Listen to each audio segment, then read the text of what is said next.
The breaking news out of Montreal, dock workers at the Port of Montreal are now on a 3-day strike. Rowan Kennedy is covering the story for us, and as you see, he is right in front of a picket line that is just an hour old.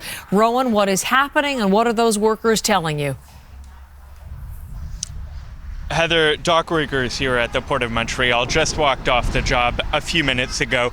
I see maybe 2-3 dozen people. More people have been joining every few minutes as they get into work. The sun is rising. It's still the start of the workday here in Montreal.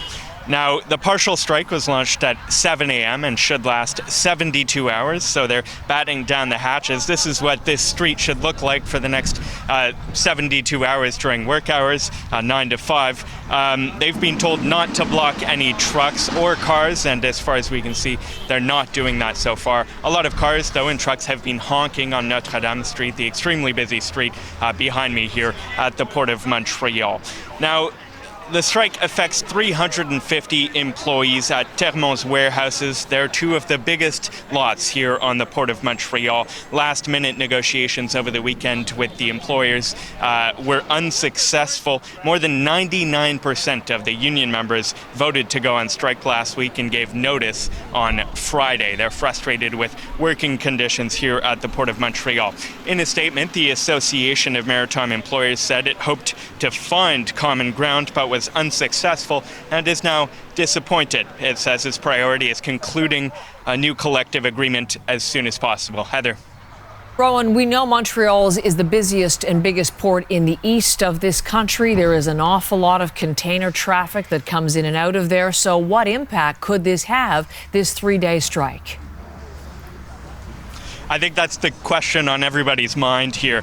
The last strike at the Port of Montreal was in 2021 and forced the federal government to use back-to-work legislation, or they forced workers back to work, I should say.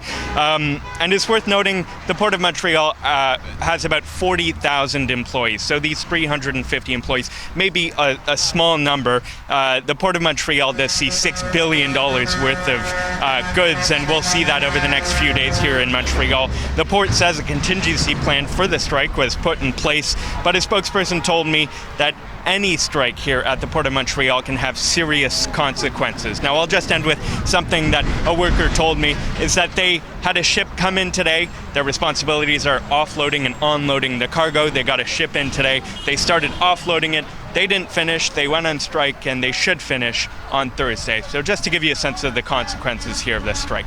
Already being felt. Rowan, thank you very much, covering what is just starting to get underway, the big strike in Montreal. And Rowan Kennedy, thanks again.